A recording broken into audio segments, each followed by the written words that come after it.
Hello everyone, आप सभी का एक बार फिर से स्वागत है आपके अपने यूट्यूब चैनल विलेजर्स कॉन्सेप्ट में। फ्रेंड्स, आज का जो टेस्ट सीरीज है वो 10वां टेस्ट सीरीज है और यह टेस्ट सीरीज है एडुटेरिया प्रकाशन की तरफ से जो बिहार प्राथमिक शिक्षक नई भर्ती जो आई हुई है 2023 में उसके लिए। इससे पहले हम लोग 9 टेस्ट सीरीज जो है वो पूरा कर चुके हैं। अगर आप लोग उसका वीडियो नहीं देखे तो इस वीडियो के डिस्क्रिप्शन में उसका लिंक दिया हुआ है, वहाँ से जाके आप लोग देख सकते हैं या फिर हमारे चैनल के प्ले में भी जाके आप लोग उसको देख सकते हैं। तो चलिए फिर शुरू करते हैं आज का टेस्ट सीरीज 10। लेकिन उससे पहले आप लोग हमारे चैनल पर नए हैं तो इस चैनल को एक बार सब्सक्राइब जरूर कर लीजिएगा और बगल में बेल आइकन होगा उसको प्रेस करना बिल्कुल मत भूलिएगा। और वीडियो अगर अच्छी लगे तो एक लाइक जरूर कीजिएगा और कमेंट्स करके जरूर बताइएगा कि आप लोगों को ये वीडियो कैसा लगा। इसके अलावा अगर कोई सजेशन देना चाहते हैं तो आप लोग कमेंट्स के माध्यम से हमें दे सकते हैं। तो चलिए फिर शुरू करते हैं बीपीएससी प्राथमिक शिक्षक सेट 10 और उसका देखते हैं उसका पहला क्वेश्चन है कि किस पेशवा के समय मराठा साम्राज्य का सर्वाधिक विस्तार हुआ। इसका जो राइट आंसर हो जाएगा वो हो जाएगा option number D, Balaji Bajirao के टाइम में जो है के समय जो है मराठा साम्राज्य का सर्वाधिक विस्तार हुआ था।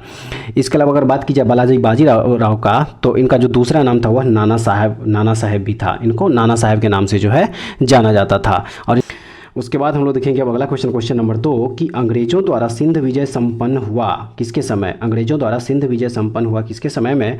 सही आंसर हो जाएगा इसका ऑप्शन नंबर 1, लॉर्ड एलन बेरो के समय में जो है अंग्रेजों द्वारा सिंध विजय संपन्न हुआ था। 1843 ईस्वी में जो है सिंध को पूर्ण रूप से ब्रिटिश साम्राज्य में मिला लिया गया था, ये भी याद रखिएगा। 1843 ईस्वी में जो है सिंध को पूरी तरह से ब्रिटिश साम्राज्य में मिला लिया गया था। नेक्स्ट हम लोग देखेंगे अब 3 नंबर क्वेश्चन कि किस समाज सुधारक को भारत का मार्टिन लूथर कहा जाता है। तो ये कहा जाता है दयानंद सरस्वती को जो है भारत का मार्टिन लूथर कहा जाता है, याद रखिएगा। नेक्स्ट क्वेश्चन देखेंगे हम लोग क्वेश्चन नंबर 4 कि अलीवर्दी खां बंगाल का नवाब कब बना। इसका जो राइट आंसर हो जाएगा वो हो जाएगा 1740 ईस्वी। 1740 ईस्वी में जो है अलीवर्दी खां बंगाल का नवाब बना था। अगला क्वेश्चन देखेंगे 5 नंबर, निम्नलिखित में से किसे पश्चिम भारत के पुनर्जागरण का जनक कहा जाता है। इसका जो राइट आंसर हो जाएगा वो हो जाएगा ऑप्शन नंबर डी, यानी कि एमजी रानाडे को पश्चिम भारत के पुनर्जागरण का जनक कहा जाता है। अगला क्वेश्चन देखेंगे क्वेश्चन नंबर 6 कि भारत की राजधानी को कलकत्ता से दिल्ली स्थानांतरण किसके समय किया गया था। तो ये किया गया था लॉर्ड हार्डिंग द्वितीय के समय में। लॉर्ड हार्डिंग द्वितीय के समय में जो है भारत की राजधानी कलकत्ता से दिल्ली स्थानांतरित किया गया था और यह किया गया था 1911 ईस्वी में, याद रखिएगा। 1911 ईस्वी में जो है यह किया गया था, भारत की राजधानी कलकत्ता से दिल्ली स्थानांतरित किया गया था। इसके अलावा जो है लॉर्ड हार्डिंग द्वितीय 1911 में जो कि 1905 ईस्वी में बंगाल विभाजन किया गया था लॉर्ड कर्जन के समय में, इसको जो है वह निरस्त किए थे 1911 ईस्वी में बंगाल विभाजन को। अगला क्वेश्चन देखेंगे हम लोग क्वेश्चन नंबर 7 कि निम्नलिखित में से कौन सुमेलित नहीं है। सही आंसर हो जाएगा इसका option number D, the leader Gopal Krishna Gokhale जो है यह सुमेलित नहीं है। द लीडर पत्रिका के जो संपादक तो वो थे मदन मोहन मालवीय। तो ये जो गोपाल कृष्ण गोखले यहाँ पे गलत हो जाएगा, यहाँ पे क्या हो जाएगा, मालवीय हो जाएगा। इस हिसाब से ऑप्शन नंबर डी जो है इस क्वेश्चन का सही आंसर हो जाएगा। नेक्स्ट देखेंगे हम लोग क्वेश्चन नंबर 8, भारत में प्रथम रेलवे लाइन किस ब्रिटिश गवर्नर के समय बिछाई गई थी। तो यह बिछाई गई थी लॉर्ड डलहौजी के टाइम में जो है प्रथम रेलवे लाइन बिछाई गई थी। इसके अलावा हम लोग जानते हैं इसके बारे में कि 16 अप्रैल 1853 ईस्वी में जो है बम्बई से थाने के बीच में 34 किलोमीटर लंबी डलहौजी के समय बिछाई गई थी, याद रखिएगा। नेक्स्ट क्वेश्चन देखेंगे क्वेश्चन नंबर 9 कि अहमदाबाद मिल मजदूरों का आंदोलन कब हुआ था। तो यह आंदोलन हुआ था 1918 ईस्वी में। 1918 ईस्वी में जो है महात्मा गांधी के नेतृत्व में जो है अहमदाबाद मिल मजदूर का जो है आंदोलन हुआ था। इसके अलावा हम लोग देखेंगे अगला क्वेश्चन नंबर 10 कि मानव के लिए एक धर्म एक जाति और एक ईश्वर का नारा किसने दिया था।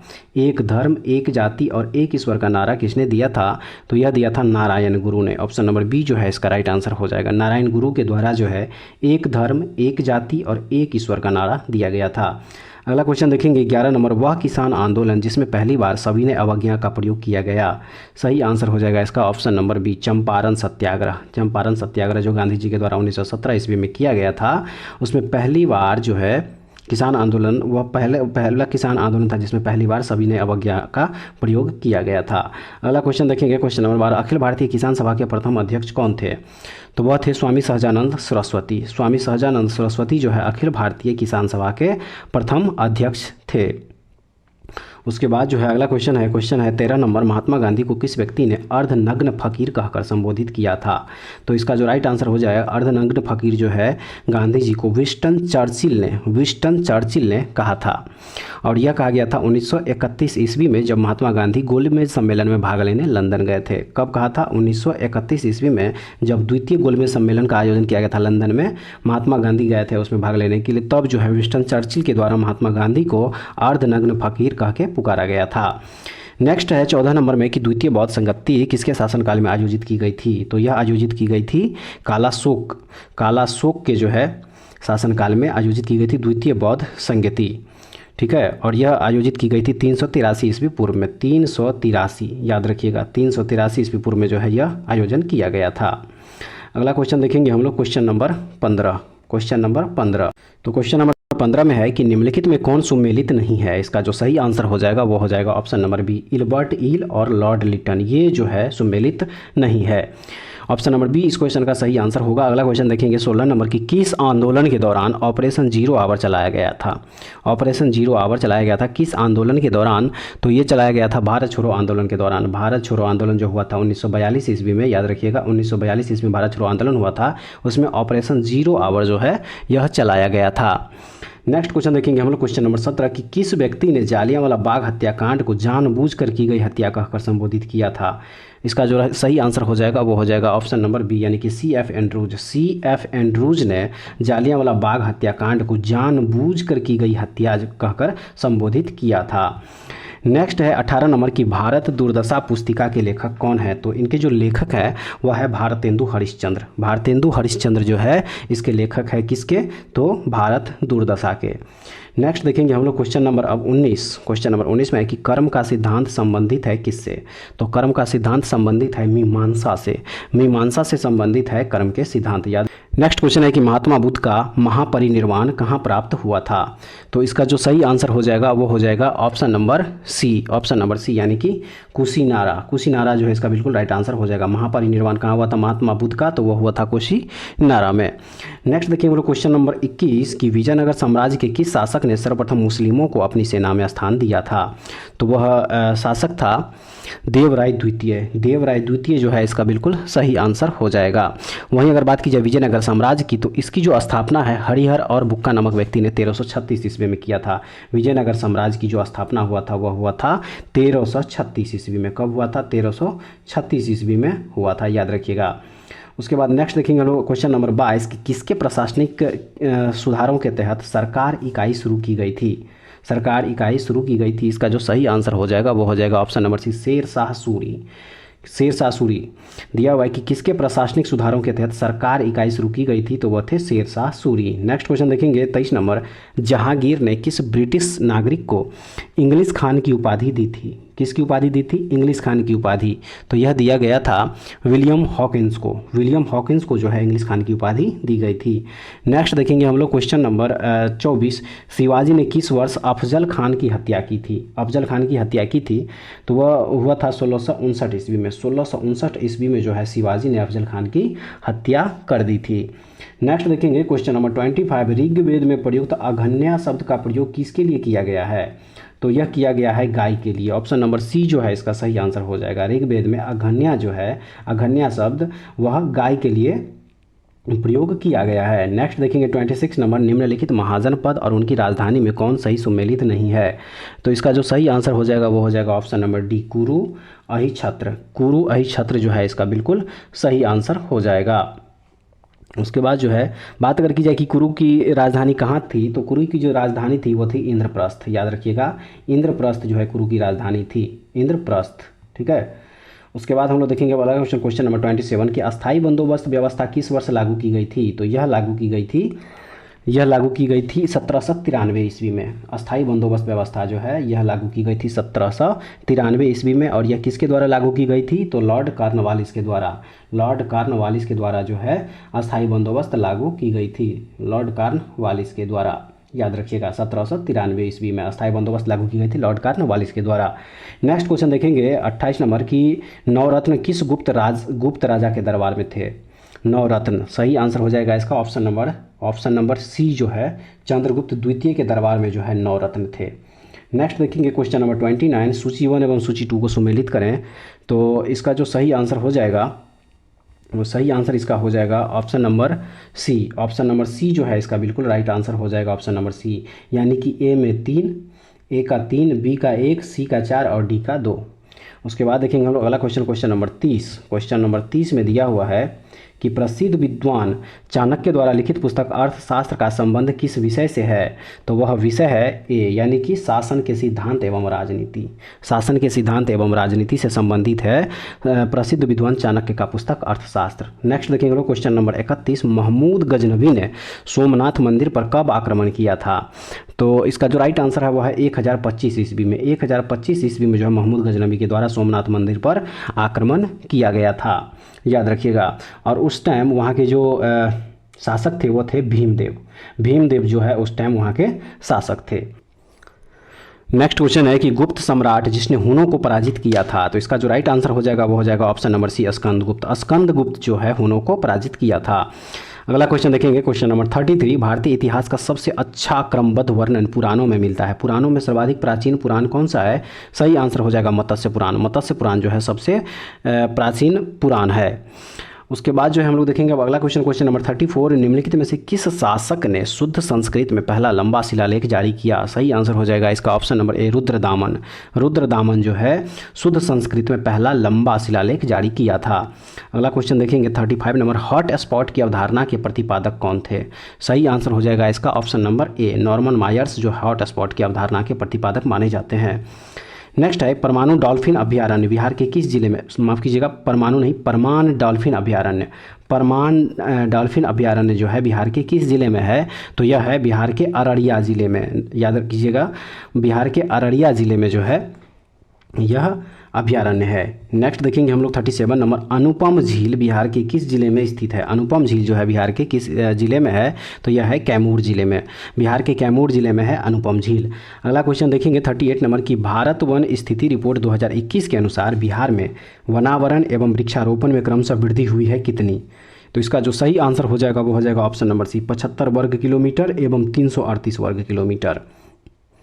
उसके बाद देखेंगे अगला क्वेश्चन 39 नंबर, भारत में अर्थ शोधन निवारण अधिनियम 2002 कब से लागू हुआ था। सही आंसर हो जाएगा इसका ऑप्शन नंबर डी, 2005 ईस्वी में। 2005 ईस्वी में जो है भारत में अर्थ शोधन निवारण अधिनियम 2002 लागू हुआ था। उसके बाद देखेंगे अगला क्वेश्चन, क्वेश्चन नंबर 40 की निम्नलिखित में से कौन सा भाषा शिक्षण का उद्देश्य है। सही आंसर हो जाएगा इसका ऑप्शन नंबर डी, यानी कि निजी अनुभवों के आधार पर भाषा का सृजनशील प्रयोग करना। उसके बाद देखेंगे हम लोग अगला क्वेश्चन, क्वेश्चन नंबर 41 कि एक भाषा शिक्षक के लिए सर्वाधिक महत्वपूर्ण है। सही आंसर हो जाएगा इसका ऑप्शन नंबर ए, बच्चों को भाषा प्रयोग के अवसर उपलब्ध कराना। बच्चों को भाषा प्रयोग के अवसर उपलब्ध कराना राइट आंसर हो जाएगा। उसके बाद देखेंगे अगला क्वेश्चन 42 नंबर की प्राथमिक कक्षाओं में रोल प्ले यानी कि भूमिका निर्वाह का उद्देश्य होना चाहिए क्या। इसका जो सही आंसर हो जाएगा वो हो जाएगा ऑप्शन नंबर सी में दिया, विभिन्न संदर्भों में भाषा प्रयोग के अवसर प्रदान करना। उसके बाद हम लोग देखेंगे अगला क्वेश्चन 43 नंबर की कहानी, कविता, गीतों और नाटकों के माध्यम से बच्चे, सही आंसर हो जाएगा इसका ऑप्शन नंबर सी में, कि अपनी सांस्कृतिक धरोहर से जुड़ते हैं। कहानी, कविता, गीतों और नाटकों के माध्यम से जो बच्चे हैं अपनी सांस्कृतिक धरोहर से जुड़ते हैं। ऑप्शन नंबर सी जो है इस क्वेश्चन का सही आंसर हो जाएगा। उसके बाद हम लोग देखेंगे अब अगला क्वेश्चन, क्वेश्चन नंबर 44 हाथियों के विषय में नीचे दिया गया कौन सा कथन सही है। सही आंसर हो जाएगा इसका ऑप्शन नंबर बी, 3 महीने के हाथी के बच्चे का भार सामान्यतः लगभग 2 क्विंटल होता है। कितना होता है, लगभग 2 क्विंटल होता है, याद रखिएगा।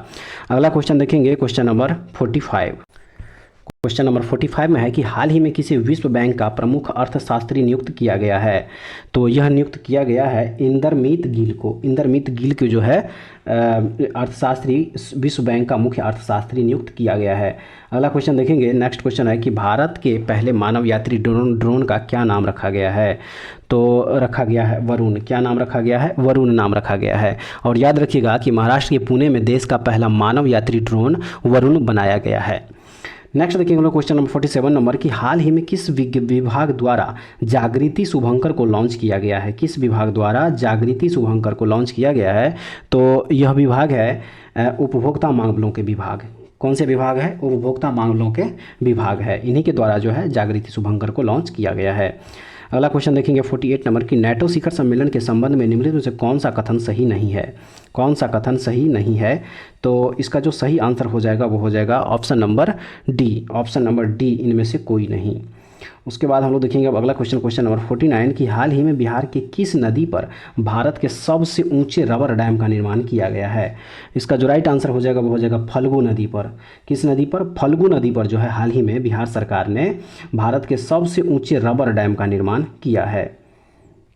अगला क्वेश्चन देखेंगे क्वेश्चन नंबर 50 की जैव उर्वरकों के बजाय रासायनिक उर्वरकों का उपयोग करने से निम्नलिखित में से क्या नुकसान होता है।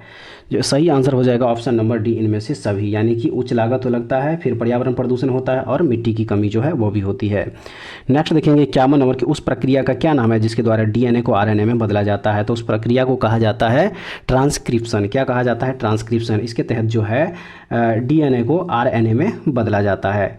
नेक्स्ट है 52 नंबर, वह कौन सी प्रक्रिया है जिसके द्वारा नई प्रजातियां उत्पन्न होती है। सही आंसर हो जाएगा इसका ऑप्शन नंबर जो है इसका ए, यानी कि प्रजातिकरण, जिसको कि स्पेसिएशन कहा जाता है। स्पेसिएशन, प्रजातिकरण जो है इसका राइट आंसर हो जाएगा। इसी के द्वारा जो है नई प्रजातियां उत्पन्न की जाती है। नेक्स्ट देखिए क्वेश्चन नंबर 53, कौन सा पोषक तत्व एक प्रकार का कार्बोहाइड्रेट है जिसे मनुष्य द्वारा पचाया नहीं जा सकता है और फलों, सब्जियों और साबुत अनाज में पाया जा सकता है। इसका जो राइट आंसर हो जाएगा वो हो जाएगा फाइबर। फाइबर जो है इसका बिल्कुल राइट आंसर है। यह एक प्रकार का कार्बोहाइड्रेट है जिसे कि मानव द्वारा पचाया नहीं जा सकता है और यह फलों, सब्जियों और साबुत अनाज में पाया जाता है। ऑप्शन नंबर ए, फाइबर जो है इसका राइट आंसर होगा। नेक्स्ट देखेंगे 54 नंबर की लाल रक्त कोशिकाओं के उत्पादन के लिए कौन सा पोषक तत्व महत्वपूर्ण है। सही आंसर हो जाएगा इसका ऑप्शन नंबर ए, आयरन। लाल रक्त कोशिकाओं यानी कि आरबीसी के उत्पादन के लिए जो है कौन सा पोषक तत्व महत्वपूर्ण है, तो वह है आयरन, जिसको कि लोहा कहा जाता है। नेक्स्ट देखेंगे 55 नंबर, उस जोड़ का क्या नाम है जो तीनों तलों में गति में सहायक होता है। सही आंसर हो जाएगा इसका ऑप्शन नंबर ए। ऑप्शन नंबर ए, बॉल और सॉकेट। बॉल और सॉकेट जो है उस जोड़ का नाम है जो तीनों तलों में गति में सहायक होता है, याद रखिएगा। नेक्स्ट है 56 नंबर की मच्छरों को नियंत्रित करने के लिए इस्तेमाल की जाने वाली कीटभक्षी मछली कौन सी है। तो उस कीटभक्षी मछली का नाम है गुम्बसिया। क्या नाम है? गुम्बसिया नाम है। अगला क्वेश्चन देखेंगे हम लोग क्वेश्चन नंबर 57 की केंद्रीय रिक्तिका, जिसको कि सेंट्रल वैक्यूल भी बोला जाता है, जो केवल पादप कोशिका में पाई जाती है, इसका क्या कार्य है। इसका कार्य क्या है? तो इसका जो मेन कार्य है वह है कि पानी और अन्य पदार्थों को संचित करता है। उसके बाद हम लोग देखेंगे अगला क्वेश्चन 58 नंबर की जेनेटिक्स निम्न में से किसका अध्ययन करता है। सही आंसर हो जाएगा इसका ऑप्शन नंबर डी, अनुवांशिकता। अनुवांशिकता जो है इसका राइट आंसर हो जाएगा। जेनेटिक्स निम्न में से किसका अध्ययन है, तो वह है अनुवांशिकता का अध्ययन। अगला क्वेश्चन देखेंगे 59 नंबर, प्रकाश वर्ष मात्रक है किसका। तो प्रकाश वर्ष मात्रक है दूरी का।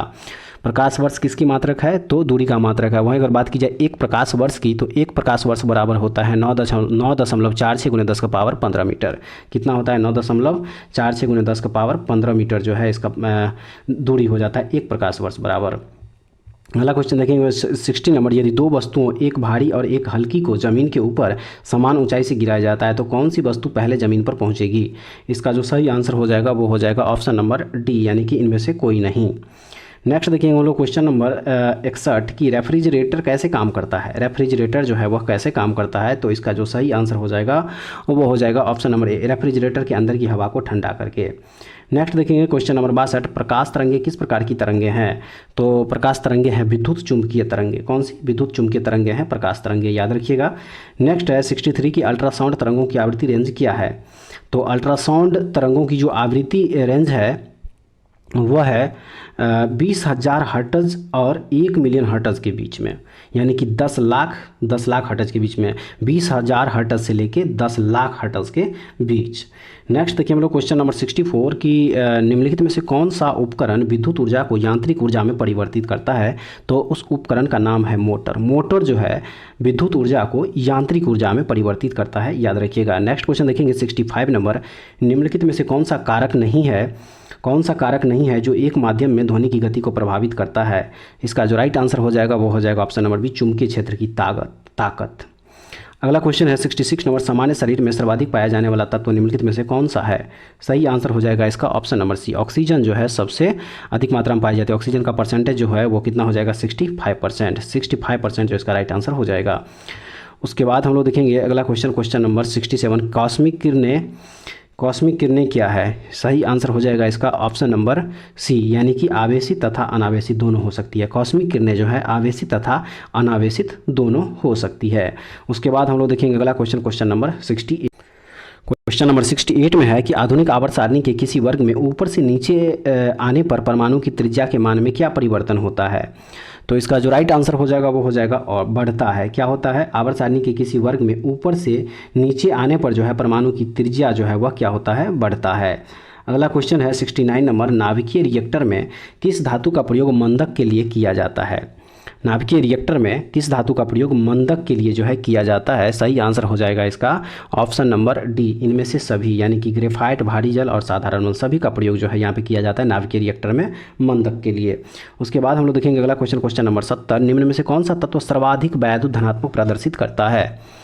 तो इसका जो सही आंसर हो जाएगा वो हो जाएगा ऑप्शन नंबर सी, यानी कि फ्रांसियम। फ्रांसियम जो है इसका राइट आंसर हो जाएगा। सर्वाधिक वैद्युत धनात्मक प्रदर्शित करता है फ्रांसियम। अगला क्वेश्चन देखेंगे 71 नंबर, निम्न में से किसका पीएच मान 7 होता है। तो सही आंसर हो जाएगा इसका ऑप्शन नंबर ए, उदासीन विलयन का जो पीएच वैल्यू होता है वो होता है 7, याद रखिएगा। नेक्स्ट है 72 नंबर क्वेश्चन, वनस्पति घी के निर्माण में कौन सी गैस प्रयुक्त होती है। तो उस गैस का नाम है हाइड्रोजन। हाइड्रोजन जो है वनस्पति घी के निर्माण में प्रयुक्त होती है। नेक्स्ट देखिए 73 नंबर, स्विमिंग पूल के पानी को स्वच्छ रखने के लिए निम्नलिखित में से किसका प्रयोग किया जाता है। तो ये प्रयोग किया जाता है क्लोरीन का। क्लोरीन का जो है प्रयोग किया जाता है स्विमिंग पूल के पानी को स्वच्छ रखने के लिए। अगला क्वेश्चन है 74 नंबर, निम्नलिखित में से राष्ट्रपति के द्वारा अपने कार्यपालिका शक्ति का प्रयोग किया जाता है। सही आंसर हो जाएगा इसका ऑप्शन नंबर सी, अपने अधीनस्थ अधिकारियों के सहयोग। अपने अधीनस्थ अधिकारियों के सहयोग जो है इसका राइट आंसर होगा। नेक्स्ट है 75, भारतीय संविधान में मौलिक अधिकारों की अवधारणा को निम्नलिखित में से किस देश के संविधान से लिया गया है। सही आंसर हो जाएगा इसका ऑप्शन नंबर बी, संयुक्त राज्य अमेरिका। मौलिक अधिकार जो है संयुक्त राज्य अमेरिका से लिया गया है। और बात अगर की जाए मौलिक अधिकार की, तो यह भारतीय संविधान के भाग 3 में जो है इसका वर्णन किया गया है तथा अनुच्छेद 12 से 35 तक जो है मूल अधिकारों का वर्णन किया गया है। संविधान के भाग 3 में जो है इसका वर्णन किया गया है, भाग 3 में, और यह अनुच्छेद 12 से लेकर 35 तक जो है इसका वर्णन किया गया है। नेक्स्ट देखिए हम लोग क्वेश्चन नंबर 76 नंबर, निम्नलिखित राज्यों में से किस राज्य में 2 स्तरीय पंचायती राज व्यवस्था है। इसका जो सही आंसर हो जाएगा वो हो जाएगा सिक्किम। सिक्किम में जो है 2 स्तरीय पंचायती राज व्यवस्था है। अगला क्वेश्चन देखेंगे हम लोग क्वेश्चन नंबर 77, भारतीय संविधान के भाग 4 में दिए गए नीति निर्देशक सिद्धांतों में कौन सा या कौन से तत्व शामिल है।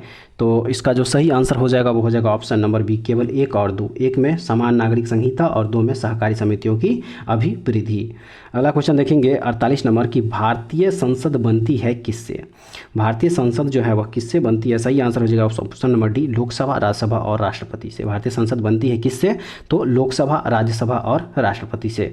अगला क्वेश्चन देखेंगे क्वेश्चन नंबर 79 कि भारतीय संविधान के किस अनुच्छेद के तहत राज्यपाल के पास राष्ट्रपति की सहमति के लिए एक विधेयक को सुरक्षित रखने की शक्ति है। सही आंसर हो जाएगा इसका ऑप्शन नंबर सी, अनुच्छेद 200। अनुच्छेद 200 के तहत जो है राज्यपाल के पास राष्ट्रपति की सहमति के लिए एक विधेयक को सुरक्षित रखने की शक्ति है। याद रखिएगा अनुच्छेद 200, ऑप्शन नंबर सी इस क्वेश्चन का सही आंसर हो जाएगा। नेक्स्ट देखेंगे 80 नंबर क्वेश्चन की निम्नलिखित में से नगर पालिका से संबंधित 12वीं अनुसूची में कुल कितने विषय है। इसका जो सही आंसर हो जाएगा वो हो जाएगा ऑप्शन नंबर बी, 18। 18 जो है 18 विषय है, 12वीं अनुसूची में कुल 18 विषय है। नेक्स्ट है 81 नंबर क्वेश्चन, भारत में 2 सदनों वाली पहली निर्वाचित संसद किस वर्ष अस्तित्व में आई। तो यह सर्वप्रथम आई थी 1952 ईस्वी में। कब आई थी, 1952 ईस्वी में। अगला क्वेश्चन है 82 नंबर की राज्यपाल से संबंधित कथनों पर विचार कीजिए। राज्यपाल से संबंधित कथनों पर विचार कीजिए। तो इसका जो सही आंसर हो जाएगा वो हो जाएगा ऑप्शन नंबर बी, यानी कि 1 और 3 जो है सही हो जाएगा। 1 में है 7वें संविधान संशोधन अधिनियम के अनुसार एक ही व्यक्ति 2 राज्यों का राज्यपाल हो सकता है, और 3 में है कि अनुच्छेद 213 के तहत राज्यपाल अध्यादेश जारी कर सकता है। ये भी याद रखिएगा। नेक्स्ट देखेंगे क्वेश्चन नंबर 83, उच्चतम न्यायालय की व्यवस्था के अनुसार निजी भवनों के ऊपर राष्ट्रीय झंडे को फहराना किस अनुच्छेद के तहत एक नागरिक का मौलिक अधिकार है। तो इसका सही आंसर हो जाएगा ऑप्शन नंबर बी, संविधान के अनुच्छेद 19 का 1 का ए जो है इसके तहत जो है निजी भवनों के ऊपर राष्ट्रीय झंडे को फहराना एक नागरिक का मौलिक अधिकार है। अगला क्वेश्चन देखेंगे 84 नंबर की किस संविधान संशोधन द्वारा संविधान में यह प्रावधान किया गया कि मंत्रिपरिषद में प्रधानमंत्री सहित मंत्रियों की कुल संख्या लोकसभा के कुल संख्या के 15% से अधिक नहीं हो सकती है। तो ये संविधान संशोधन था 91वां संविधान संशोधन।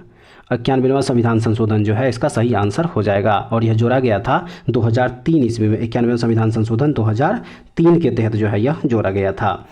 नेक्स्ट देखिए हम लोग क्वेश्चन नंबर 85 नंबर, संविधान सभा के प्रारूप समिति में कुल कितने सदस्य शामिल थे? सही आंसर हो जाएगा इसका ऑप्शन नंबर सी 7। संविधान सभा के प्रारूप समिति में कुल 7 सदस्य जो है वह शामिल थे।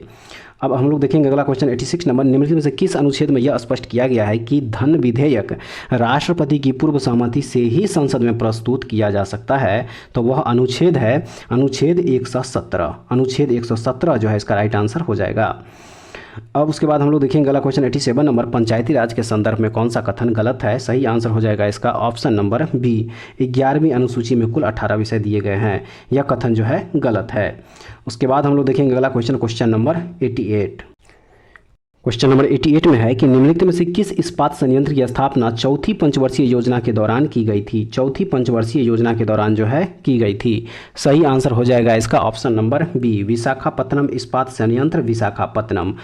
यह इस्पात संयंत्र जो है चौथी पंचवर्षीय योजना के दौरान जो है की गई थी, और यह चौथी पंचवर्षीय योजना के दौरान जो है की गई थी, और वो पंचवर्षीय योजना जो है 1969 से लेके 1974 तक था। 1969 से लेके 74 तक था चौथी पंचवर्षीय योजना, याद रखिएगा। नेक्स्ट क्वेश्चन देखिए मेरा क्वेश्चन नंबर 89, भारत में राष्ट्रीय आय की गणना निम्नलिखित में से किसके द्वारा की जाती है?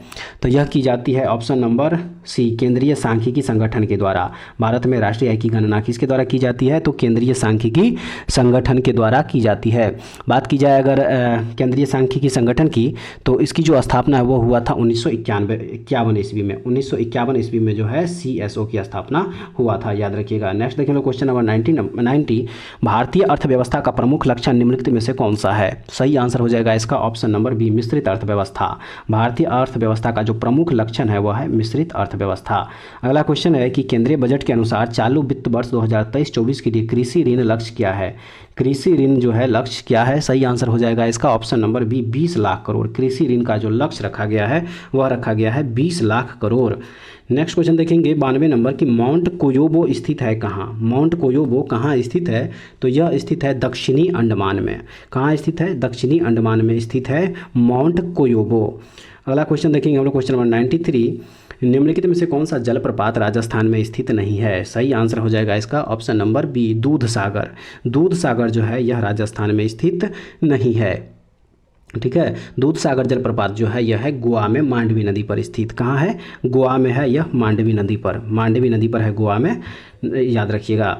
उसके बाद हम लोग देखेंगे अगला क्वेश्चन नंबर 94। क्वेश्चन नंबर 94 में है कि गिरना सिंचाई परियोजना किस राज्य में स्थित है? सही आंसर हो जाएगा इसका ऑप्शन नंबर डी, महाराष्ट्र। गिरना सिंचाई परियोजना जो है यह कहाँ स्थित है? तो महाराष्ट्र में स्थित है। अगला क्वेश्चन है कि जवाई तथा सुकरी किसकी सहायक नदी है? सही आंसर हो जाएगा इसका ऑप्शन नंबर डी, लूनी नदी की। लूनी नदी की सहायक नदी है जवाई तथा सुकरी। अगला क्वेश्चन है 96 नंबर, कोयम्बटूर एवं कोचीन को कौन सा दर्रा जोड़ता है? सही आंसर हो जाएगा इसका option number B, Palghat. Palghat दर्रा जो है कोयम्बटूर एवं कोचीन को जोड़ता है। अगला क्वेश्चन 97 नंबर, निम्नलिखित में से कौन सी ठंडी जलधारा का उदाहरण है? तो इनमें से जो ठंडी जलधारा है वह है हम्बोल्ट। हम्बोल्ट जो है यह ठंडी जलधारा है, याद रखिएगा। और हम्बोल्ट जो है प्रशांत महासागर की ठंडी जलधारा है, ये भी याद रखिएगा आप लोग। अगला क्वेश्चन देखिए हम लोग क्वेश्चन नंबर 98, किस देश को वनों का देश के उपनाम से जाना जाता है? वनों का देश के उपनाम से जाना जाता है तो वह देश है कांगो। कांगो को जो है वनों के देश के उपनाम से भी जाना जाता है। अगला क्वेश्चन 99 नंबर है, निम्नलिखित में से कौन वलित पर्वत के उदाहरण नहीं है? सही आंसर हो जाएगा इसका ऑप्शन नंबर ए, पारसनाथ। पारसनाथ जो है वलित पर्वत के उदाहरण नहीं है। बाकी अगर बात की जाए हिमालय और आल्प्स की, तो ये दोनों के दोनों जो है वलित पर्वत के उदाहरण है। इस हिसाब से ऑप्शन नंबर ए जो है इस क्वेश्चन का राइट आंसर हो जाएगा। उसके बाद अब आइए हम लोग देखेंगे इस सेट का लास्ट क्वेश्चन नंबर 100 में दिया हुआ है कि किस ग्रह का विशिष्ट गुण उसके चुंबकीय क्षेत्र का होना है? इसका जो राइट आंसर हो जाएगा वो हो जाएगा ऑप्शन नंबर बी, बुध। बुध ग्रह जो है इसका सही आंसर हो जाएगा। तो फ्रेंड्स ये था जीके जीएस और करंट से रिलेटेड क्वेश्चन इस सेट का। उम्मीद है कि आप लोगों को ये सारे क्वेश्चन जो है अच्छे क्वेश्चन लेवल के क्वेश्चन लगे होंगे, और ये बीपीएससी पैटर्न पर आधारित था। बहुत ही अच्छे लेवल का क्वेश्चन जो है एडुटेरिया प्रकाशन की तरफ से जो निकाला गया है मॉडल सेट, बहुत अच्छा क्वेश्चन जो है इस सेट में दिया हुआ था। तो अगर आप लोगों को इसका पीडीएफ चाहिए, हमारे टेलीग्राम चैनल विलेजर्स कॉन्सेप्ट को ज्वाइन कीजिए और वहां से आप लोग फ्री में इसका पीडीएफ डाउनलोड करके देख सकते हैं। तो ऐसे वीडियो पाने के लिए हमारे चैनल के साथ जुड़े रहिए, और नेक्स्ट वीडियो में जो है दोबारा फिर से मिलेंगे। तब तक के लिए जय हिंद।